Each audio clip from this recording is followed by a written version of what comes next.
Bueno, pues vamos a cerrar la mañana de hoy con la ponencia de Germán Garrido, que es profesor titular de Filología Alemana en la Complutense y miembro del grupo Ginedis. Es traductor de Eichendorff, entre otros, editor de Sondi y también de Friedrich Schlegel. Su reciente edición de Cuadernos Literarios ha sido un poco el motivo también para reunirnos, ¿no?, en el seminario y bueno, pues en la propia ponencia, en ese régimen estético del romanticismo del que nos va a hablar Germán, pues también va a encajar, ¿no?, la presentación de esa edición crítica con un excelente estudio introductorio que recomiendo a todos y bueno, pues le doy la palabra. Muchas gracias, Nuria, por la presentación y por el esfuerzo para que hiciéramos esta jornada. Acabo de darme cuenta que he perdido las gafas, pero yo creo que saldré adelante igualmente con los papeles. Bien, mi propósito es hablar sobre la recuperación estética y poética del romanticismo a partir de este libro, de los cuadernos literarios de Friedrich Schlegel, que han aparecido ahora publicada la edición en la editorial Akal. De entrada, empezar haciendo referencia a una afirmación muy habitual cuando se habla del romanticismo, que es algo así como que todos somos románticos, todos seguimos siendo románticos, etcétera, etcétera, con sus variables. Como si lo que justificara la importancia de conocer y de estudiar el romanticismo es el hecho de que seguimos compartiendo sus preocupaciones o que existe una suerte de genealogía que nos vincula con ellos artísticamente o filosóficamente, de la forma que sea. De entrada, lo que me quisiera sostener es la opinión contraria. No creo que sigamos siendo románticos, pero creo que precisamente porque ya no lo somos, podemos tal vez empezar a conocer el romanticismo e incluso apreciar aspectos de él que nos interpelan y que nos compiten, pero precisamente porque nos hemos distanciado irremediablemente de él. Un poco como Jameson habla de que los modernos son los nuevos clásicos, ¿no?, digamos. Bien.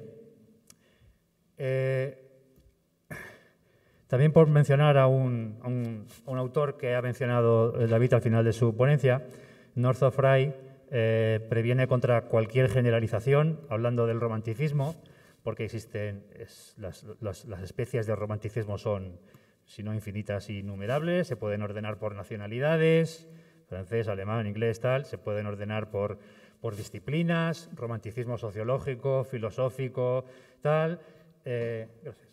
Y incluso por momentos temporales, tardorromanticismo, romanticismo previo, etc. Pero incluso limitándonos, como es el caso aquí, al primer romanticismo alemán,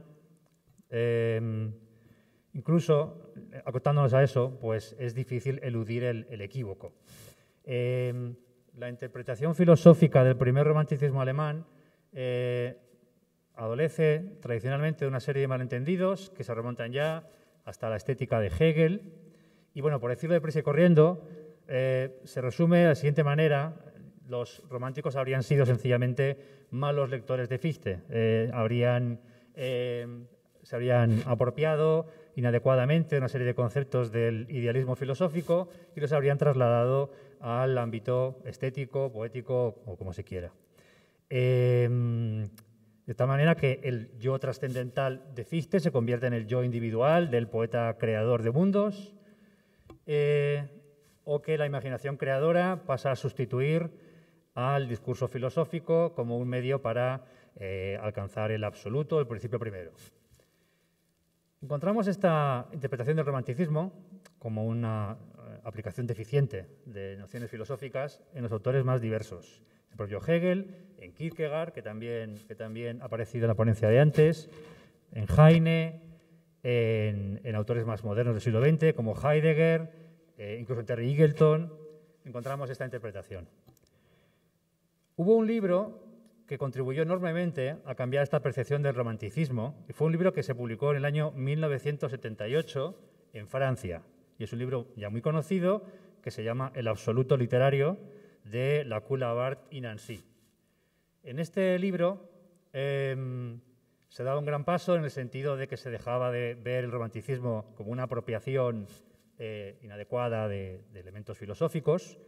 Se ponía de relevancia conceptos como el de la crítica, que había destacado Walter Benjamin en su tesis doctoral anticipatoria, y se probaba, en definitiva, la gran deuda que tenía la teoría literaria moderna con el romanticismo. Es un libro que tuvo un impacto enorme, es decir, es el libro, se puede decir, después del Alemán de Madame d'Ustel, de principios del siglo XIX, el que más ha condicionado la discusión teórica internacional sobre el romanticismo, ¿no? Siglo y medio después, los franceses vuelven a sentar cátedra. Bien, entonces, ¿qué ocurre con este libro? Pues que, claro, la traducción al español apareció hace poco, apareció hace 3 años, en el 2017. En la editorial sudamericana, ¿perdona? Exacto, Eterna Cadencia, sí, gracias, Eterna Cadencia. Entonces, hoy en día sigue siendo un libro muy importante y muy valioso, sin duda, pero claro, han pasado 40 años y en 40 años la investigación sobre el romanticismo ha avanzado un poquito.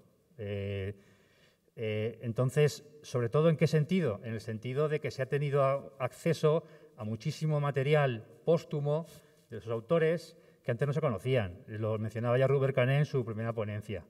Los estudios sobre Fichte de Novalis, que el propio Robert Canet tradujo y editó para Cal. Las obras completas de Schlegel, todavía están sin acabar, van por unos 30 volúmenes o así, y lo que leemos o se lee casi siempre y está traducido es siempre lo mismo. La conversación sobre la poesía, los fragmentos del Ateneum, sobre la incomprensibilidad, pero es una parte infinitesimal de la obra de Schlegel. Incluso de la obra de Schlegel joven, ya no digo del posterior. Entonces, digamos que si hay algo que se le puede reprochar lo digo de otra manera, esta ampliación de la perspectiva del romanticismo no es que cuestione los presupuestos del libro del absoluto literario de Lacoue-Labarthe y Nancy, pero sí lo relativizan, por así decirlo. En concreto, se podría decir que lo que se echa en falta un poco es algo que los propios autores, Lacoue-Labarthe y Nancy, reconocen con modestia. Ellos reconocen con modestia en su libro que no pretenden haber hecho un estudio histórico del romanticismo.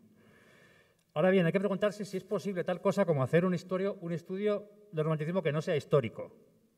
Porque aquí habría que aplicar al romanticismo el propio método hermenéutico romántico, según el cual la filosofía y la historia se complementan y se presumen mutuamente. Es decir, no hay aproximación a la historia que no presuma una interpretación filosófica de la historia, y no hay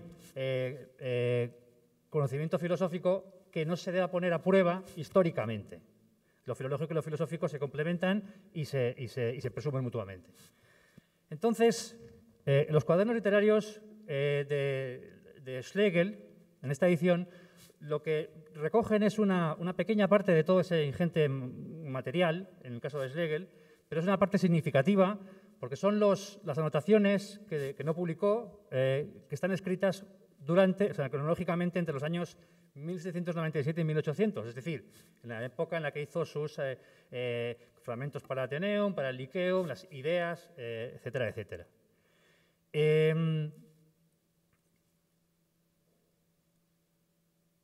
Bien, podríamos preguntarnos entonces, todo este material, no solo los cuadernos literarios, sino todo el resto, como por ejemplo unas carpetas con anotaciones filosóficas, no estéticas, que tiene Schlegel, que tienen un título muy hermoso, se llama Años de aprendizaje filosóficos, ¿no? Haciendo referencia a la obra de Goethe.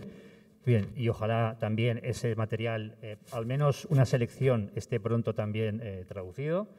Podemos preguntarnos qué es lo que todo este nuevo material, esta ampliación de la perspectiva, nos dicen de nuevo sobre ese primer romanticismo. Hay un un fragmento que está en los cuadernos literarios que dice lo siguiente sobre la ironía, para centrarnos ya en el tema de esta jornada, ¿no? Dice, la ironía es una fórmula algebraica. La ironía es una fórmula algebraica.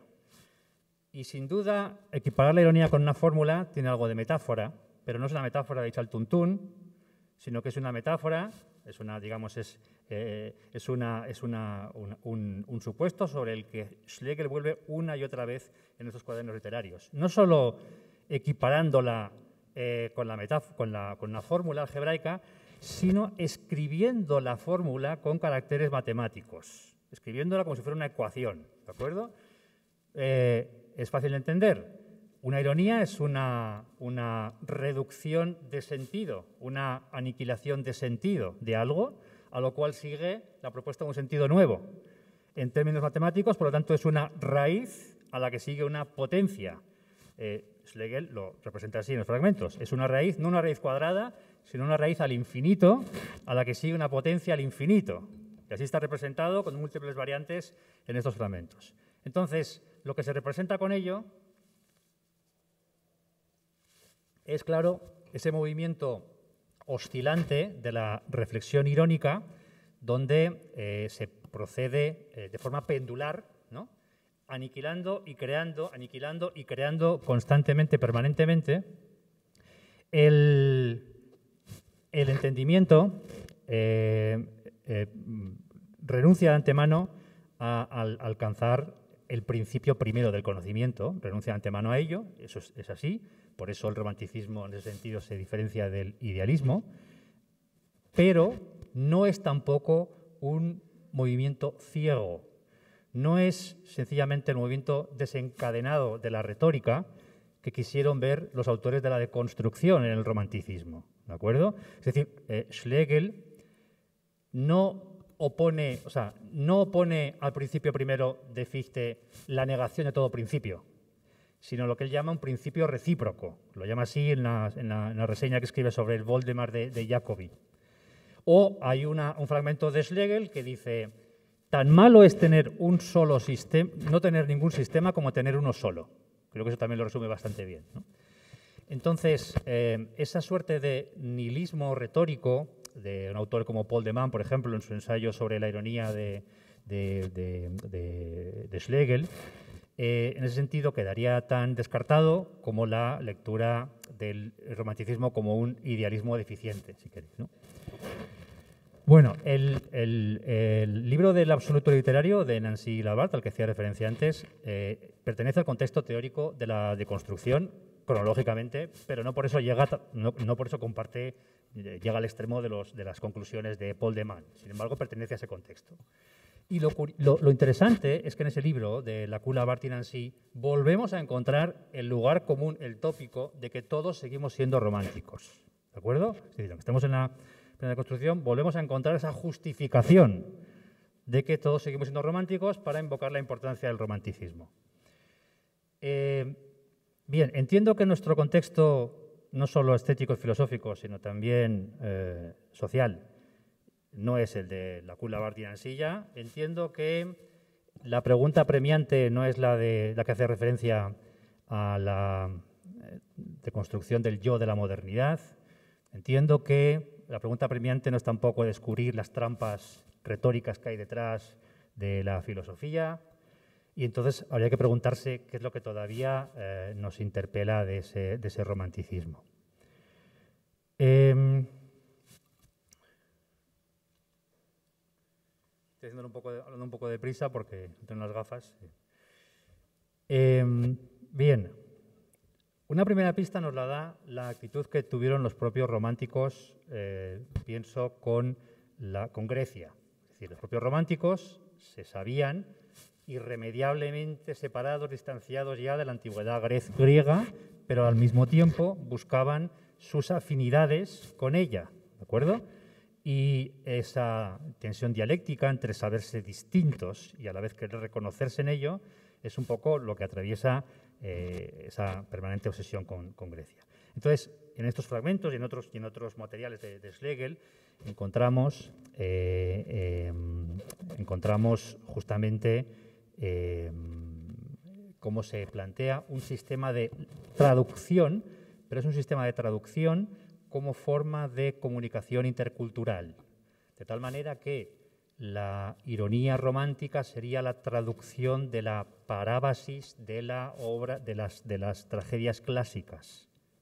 O Shakespeare es el autor que traduce el contenido satírico de la literatura clásica a la literatura moderna. Es decir, el crítico traduce lo clásico a lo moderno, a lo romántico, y el poeta también, dentro de esa equiparación entre poeta y crítico que hay para este primer romanticismo. En esa misma dirección, esa importancia de la traducción como mediación cultural, que es hoy en día la encontramos en autores como Yoko Tawada, y justamente cómo utiliza las diferencias entre el alemán y el japonés en su obra, como explica Marjorie Perloff en un libro muy importante para la relectura del romanticismo, que es El genio no original.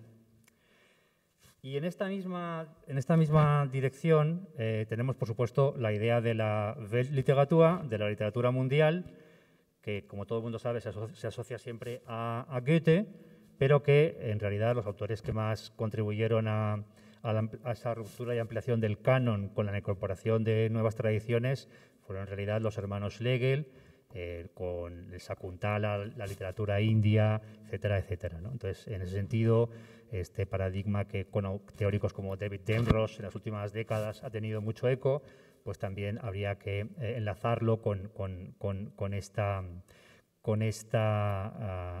reescritura o relectura del canon y de la relación con los antiguos por parte de los románticos. Bueno, pero más allá de todo esto, creo que el punto más importante, o tal vez más apremiante, tiene que ver con la misma, y aquí voy a intentar enlazar un poco con lo que es la segunda parte, con la segunda parte del título de nuestra jornada, digamos, ¿no? Con la exclusión. Yo creo que lo más importante que nos interpela realmente cuando leemos estos fragmentos es la misma existencia de lo estético, la propia diferenciación de lo estético, por así decirlo,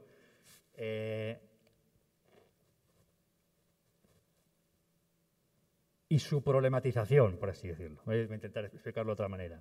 La estética ha sido objeto de sospecha desde que existe prácticamente, ¿vale? Ya en la estética de Hegel, la estética es una fase superada del pensamiento, pero luego se sospecha de la estética desde una perspectiva marxista, desde una perspectiva psicoanalítica. Permanentemente ha sido objeto de sospecha la estética.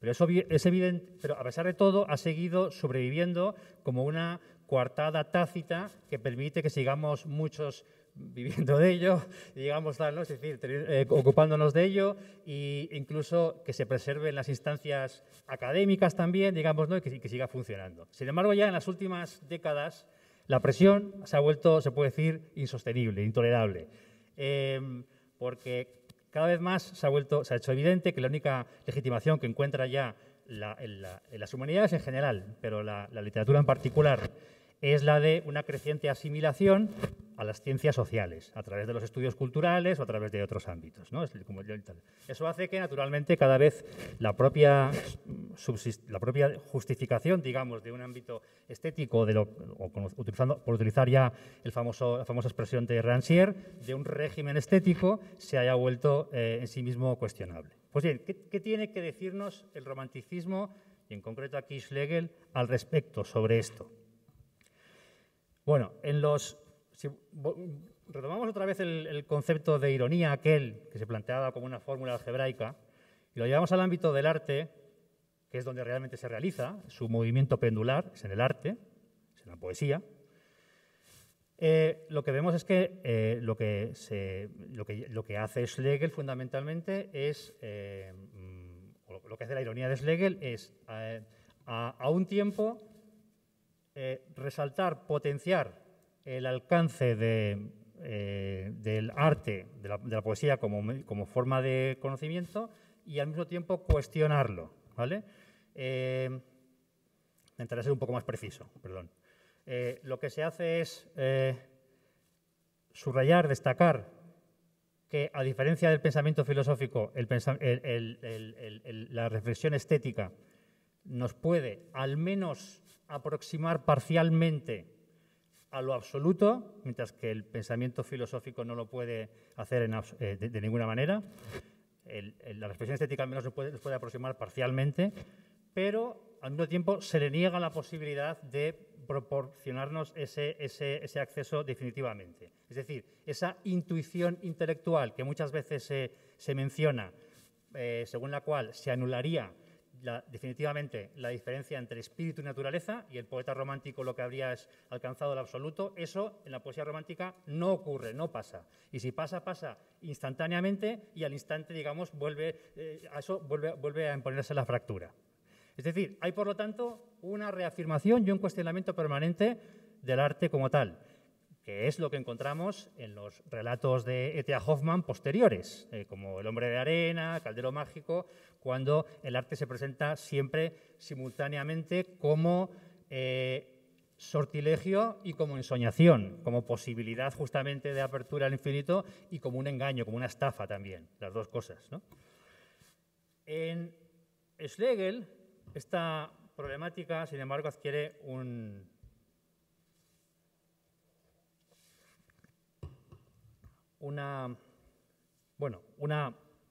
particular enfoque. Schlegel,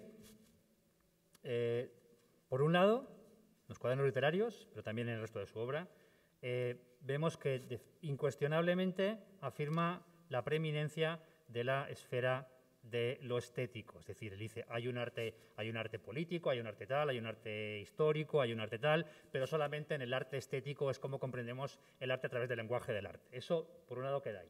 Pero por el otro, también es cierto que para Schlegel la poesía amplía tanto su ámbito, todo puede llegar a convertirse signo, cifra del absoluto, que finalmente termina disolviéndose en la prosa. No hay realmente, por tanto, los contornos de lo poético quedan totalmente difuminados, se fusionan con los de la prosa, precisamente por eso, ¿no? En el fragmento 116 del Ateneum, que nos cuenta de que todo es poesía, la sonrisa del niño, el tal cual, cualquier cosa puede convertirse, entonces eso lo que hace justamente es provocar esa disolución total, absoluta, de lo estético en lo prosaico.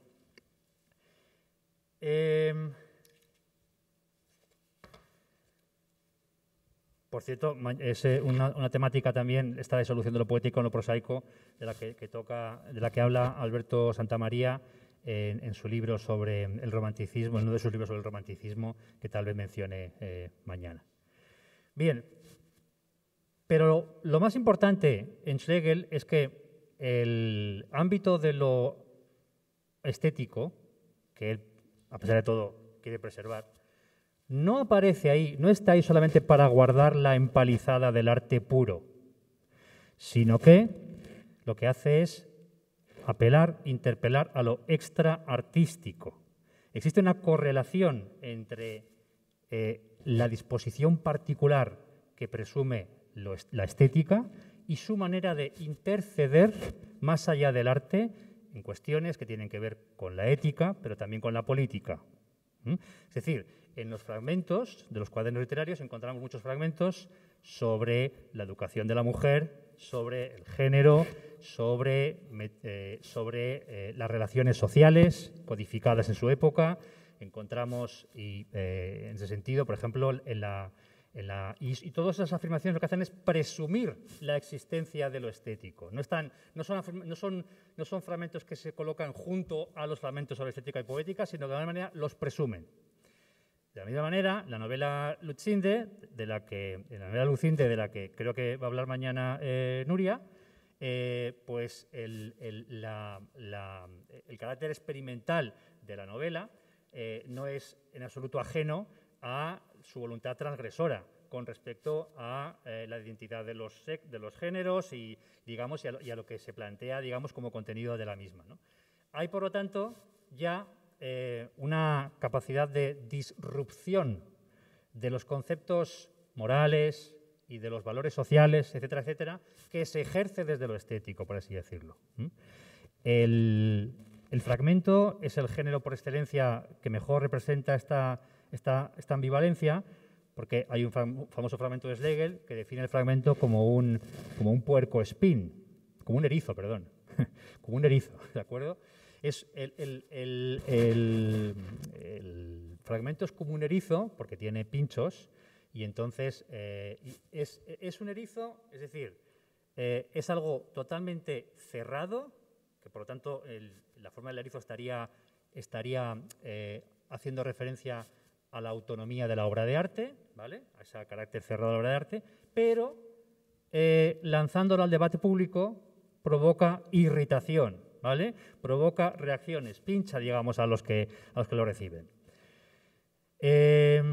Entonces, se podría ver aquí, en ese sentido, y yo creo que es así, vaya, está confirmada esta idea de Jacques Rancière de que la autonomía y la heteronomía no pueden separarse, no se disocian, digamos, en el régimen estético, sino que, digamos, encuentran una forma de continuidad y que, de hecho, la única forma de hacer frente mediante el reparto de lo sensible que proporciona el régimen estético, la única manera de hacer frente al régimen monolítico de lo sensible que instala el capitalismo es justamente mediante esa forma de diferencia. Luego hay otras afirmaciones que hace Rancière sobre el romanticismo donde creo que se equivoca, y creo que se equivoca porque también toma como punto de partida indiscutible el absoluto literario y la Coulabart, pero, por ejemplo, hay una cosa que él dice que el romanticismo, en esta disolución de lo estético, de la poesía en la prosa que decía antes, nos puede recordar la estética del ready-made, del arte moderno, donde cualquier cosa puede ser una obra de arte, cualquier cosa puede ser, digamos, un texto, una obra literaria, etcétera, etcétera. Yo ahí creo, y creo que he hablado demasiado deprisa, no tener los apuntes, perdonad, pero voy a ir de todas formas ya concluyendo porque he empezado tarde. Yo ahí creo que se puede interpretar de otra manera eso, y con esto quiero terminar. Cuando Schlegel, más que Novalis, cuando Schlegel habla de la romantización como un progreso universal, y en ese sentido no tiene límites, y no se limita al alto arte, sino ni siquiera se limita al arte, y ni siquiera se limita a la belleza natural, como todavía quería Kant, ¿de acuerdo? Sino que lo absorbe absolutamente todos los fenómenos naturales, sociales, históricos, etcétera, etcétera.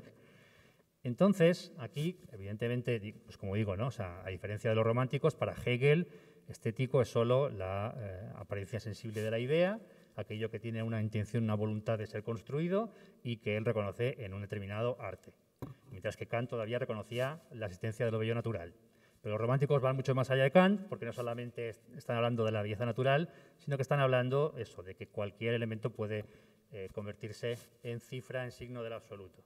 Yo creo que aquí sería muy interesante relacionar esto con ese otro paradigma estético que ha tenido recorrido en las últimas 2 décadas o así, que es la estética de lo cotidiano. Yo creo que, es decir, esa estética de lo cotidiano que han desarrollado autores como la mexicana Katia Mandoki, y donde se trata precisamente de romper la limitación de lo estético a la consideración de obra de arte y entender que desde la pregnación de lo estético se da desde que prácticamente nacemos hasta que morimos en toda clase de relaciones con nuestro entorno, y que a partir, digamos, de esa ampliación que posibilita la estética de lo cotidiano, tal vez podemos encontrar también otra forma de afinidad con el romanticismo que, insisto, sería siempre afinidad que no continuidad, ¿vale? En todo caso. Bien, no tengo ni idea de lo que he tardado, supongo que he hablado muy deprisa, perdonad, pero, en fin, estas y otros aspectos también de estas afinidades son las que expongo también en la introducción, estudio introductorio a los cuadernos literarios. Es muy importante tener en cuenta que, por recuperar también lo que decía Robert Canet en la primera ponencia, hemos pasado de tener una visión lineal de las influencias filosóficas que dan lugar al romanticismo a en esas formas de constelaciones que él mencionaba, gracias al trabajo de Dita Henrich y otros autores, y que esa recuperación de la génesis de la filosofía romántica no es mera erudición, no es mero trabajo, digamos, de filólogo cansino que está dale que te pego, sino que tal vez es lo que nos permita empezar a colocar en su justo sitio, sin mistificaciones ni errores de otro tipo, lo que ha podido suponer este primer romanticismo alemán. Bueno, pues muchas gracias.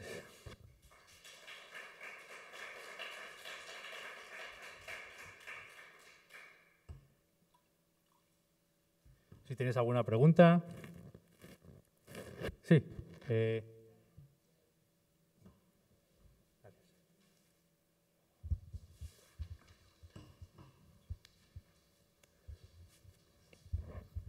Hola, muchas gracias por la presentación. Tengo 3 preguntas, voy a tratar de formularlas como la manera más concisa. La primera es si en estos cuadernos de literatura también se puede encontrar esta noción de o esta crítica a Fichte, en el sentido de lo que hace la reflexión es una oscilación infinita, en este caso sería de la imaginación, que no es interrumpida o detenida por el entendimiento.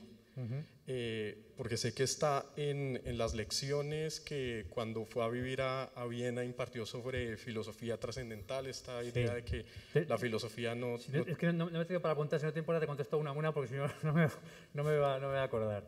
Efectivamente, esa crítica se hace explícita en las Fuales-Ungen, en las que da en Jena y en Colonia, a la filosofía de Fichte. Para buscar un material inédito donde se refiere a ellas, tendrías que ir más bien a esos fragmentos filosóficos que os he comentado, que son los años de aprendizaje filosóficos. En el caso de los cuadernos literarios, se trata más de cuestiones de poética y de estética. En todo caso, se da por sentado ese distanciamiento un poco escéptico respecto a Fichte, justamente en las fórmulas que os he descrito, ¿no? Pero no es algo que se aborde de manera directa. Entonces, esa era la primera. La segunda es si podías como caracterizar un poco más o dar un poco más detalles de esta relación con el arte estético y la relación con la política, porque hasta donde recuerdo en su ensayo sobre el arte de los antiguos, él hacía esta distinción de que existen como esferas separadas, el arte, la moral y la teoría, pero que la política es lo que da la visión de conjunto, porque es histórica y total social, acerca de la relación que hay entre esas diferentes esferas y de la apreciación. O sea, dentro de cada una de estas esferas se pueden hacer apreciaciones propias de ella, es decir, en el caso de la estética de lo que es bello y el problema de lo interesante, en el caso de la teoría de la verdad y en el caso de la moral del bien y el mal, pero es la política lo que da la visión de conjunto sobre la articulación de todas ellas. Sí. ¿A qué ensayo de los antiguos te refieres? La segunda edición, o sea, cuando ya introduce las notas después de haber leído sobre poesía ingenua y poesía sentimental de Schiller. Pues sería el estudio sobre exacto, el estudio. Sí, perdón, ¿no? Sí, el estudio, vale, no el ensayo, sí. Bueno, en el estudio no tiene exactamente la misma, salvo el prólogo al estudio, porque lo escribe en el último momento, te prisa corriendo. En el estudio todavía tenemos un Schlegel clásico, no tenemos el Schlegel romántico, ¿de acuerdo? Entonces esa matización es importante, ¿no?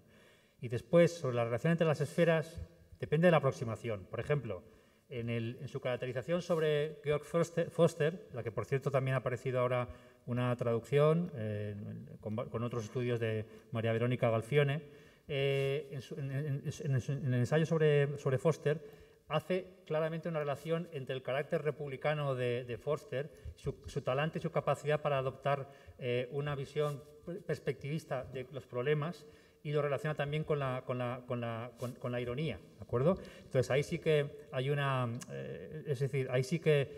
hay una explícita relación entre la ironía y la flexibilidad y la capacidad justamente para abordar, para dar cabida a una pluralidad de visiones sobre un autor que es un autor que le interesa como autor político fundamentalmente, ¿no? Entonces, por no enrollarme mucho más, perdón, creo que no es exactamente igual. O sea, en el estudio sobre la poesía griega, que es la obra que tú has mencionado, hay claramente una separación en que la literatura de la antigüedad era una literatura bella porque era unitaria. Y entonces esa unidad justamente se la concedía, entre otras cosas, el orden de la polis, por así decirlo, ¿no? En eso, digamos que está repitiendo sin saberlo lo que al mismo tiempo estaba escribiendo Schiller, ¿vale? Mientras que la literatura moderna es la literatura de la disociación, justamente, ¿no? de todas esas esferas. No sé si más o menos. Y ya la última es, me gustaría saber, tú has mencionado que parte del trabajo que se ha hecho después de la edición, estos últimos 40 años de la publicación del Absoluto Literario, es discutir esa idea de lo que hay en el romanticismo alemán es como una afirmación de la fragmentación, de la individualidad, y que eso también se pone en juego, y que yo lo entiendo en el sentido en el que hay varios fragmentos en los que se afirma que esa fragmentación y la condición moderna no es determinante, sino que es un tránsito, y que ahí precisamente todavía persiste, aunque no se pueda realizar, como un deseo de una nueva objetividad. ¿Me puedes volver a preguntar la pregunta? Perdona, disculpa. Lo que trato de decir es que no sé hasta qué punto o conozcas tú estas nuevas lecturas posteriores al Absoluto Literario, que discuten, digamos, la afirmación de lo que hay allí es una pura fragmentación, individualidad, ruptura, etcétera. También se preocupa por pensar en qué sentido también en la obra de Schlegel hay como un reclamo o un deseo, no nostálgico, pero sí a futuro, para constituir una nueva objetividad, es decir, una tendencia infinita a la reconciliación de lo escindido, de lo fragmentado, etcétera. Bueno, yo justamente lo que he intentado es no cuestionar, pero sí relativizar la imagen del romanticismo, del primer romanticismo que se ofrece en el Absoluto Literario, precisamente, ¿no? Y no sé si voy a contestarte la pregunta, perdona, pero voy a intentarlo. Lo fácil al empezar a leer a Schlegel, que tiene una obra tan fragmentaria y tan inabarcable, es decir, bueno, él mismo no se enteraba de lo que quería decir y entonces, digamos, es contradictorio, a veces quiere decir una cosa, a veces quiere decir la otra y tal, ¿no? Por lo que yo creo que se caracterizan los estudios de los últimos tiempos es por intentar construir una cierta sistematización de todo eso dentro de lo que supone justamente la concepción de sistema que tiene Schlegel, que es muy particular, desde luego, ¿no? Pero intentar dar, digamos, alguna clase de coherencia a ese proyecto, eso por un lado, y después creo que te referías a la idea del romanticismo escatológico que proyecta en el futuro la futura reconciliación, digamos, ¿no? De pasar, en la antigüedad había una unidad, en el presente vivimos extendidos y en el futuro volveremos a, digamos, no sé si estabas refiriéndote a eso, perdona. Sí, vale. Pero nunca se alcanza, sí, pero bueno, yo creo que eso más o menos forma parte de la comprensión tanto del romanticismo como de Hölderlin, como de otros autores, digamos, que justamente en la medida, en los fragmentos de Novalis queda muy claro esa idea de que nunca se alcanza, que tú acabas de decir, por ejemplo. En los fragmentos de Novalis de los estudios de Fichte, que ha traducido Robert, justamente eso queda muy claro, que funcionan como las ideas de la razón kantianas, como ideas rectoras, si quiere uno, digamos, ¿no? Que lo conducen pero que no alcanzan nunca plena realización. Pero solo una, por favor.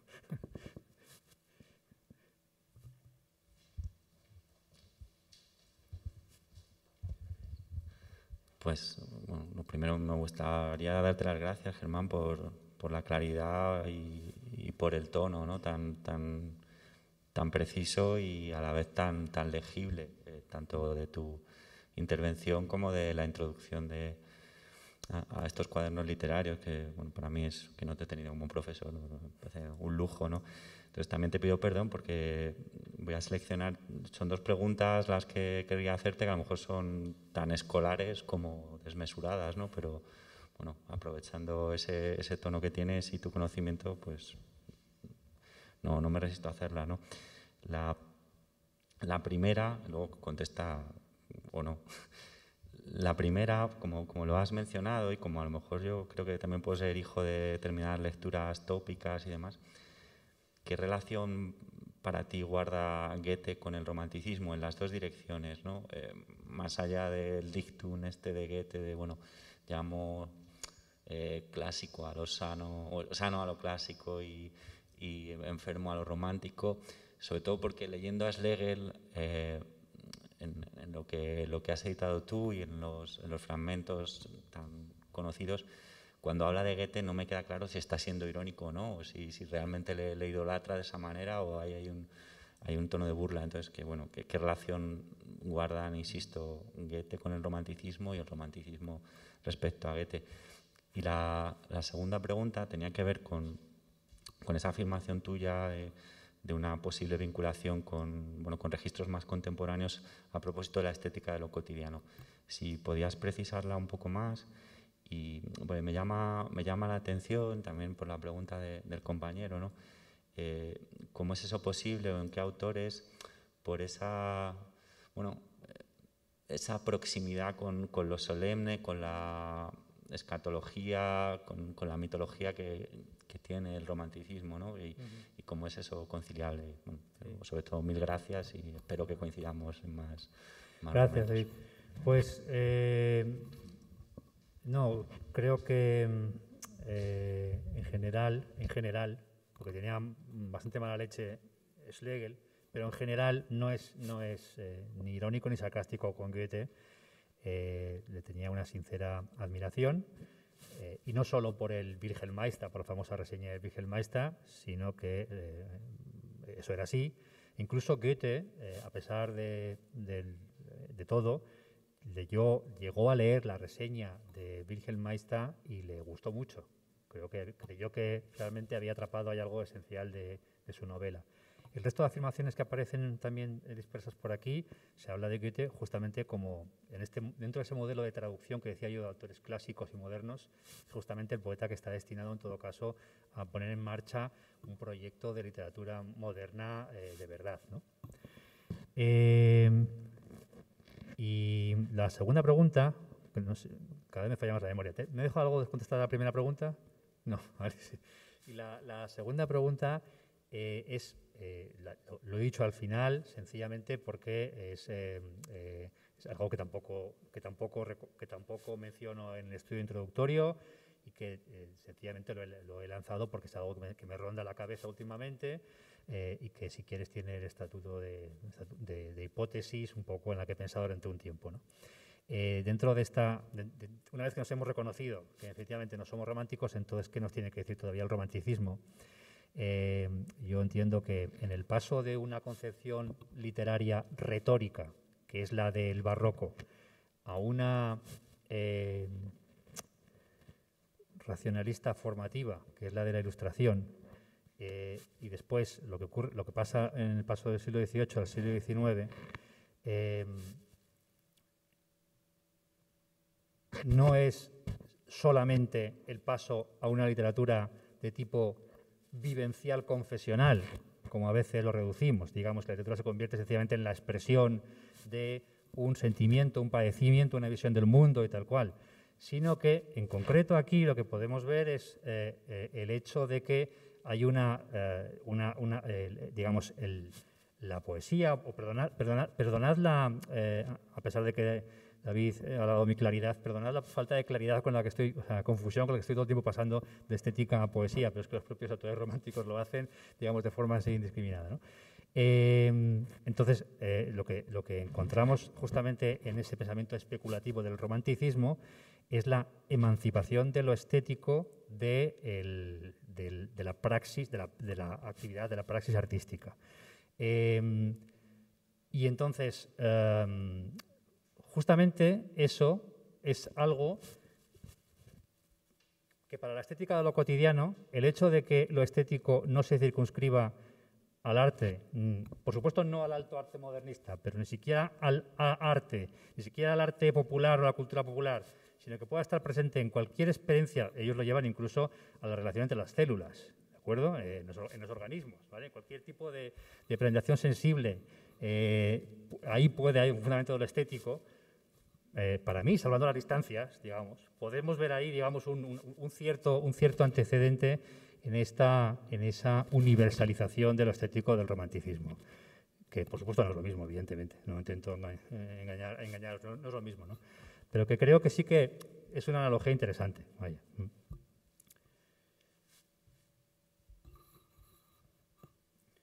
Bueno, pues si no tenéis ninguna pregunta más, ¿no? Pues terminamos entonces por hoy. Muchas gracias por la asistencia, la paciencia, y mañana continuaremos con Alberto Santamaría a las 10 de la mañana en la segunda sesión y después con las ponencias de Nuria y Ana. Muchas gracias por vuestra presencia.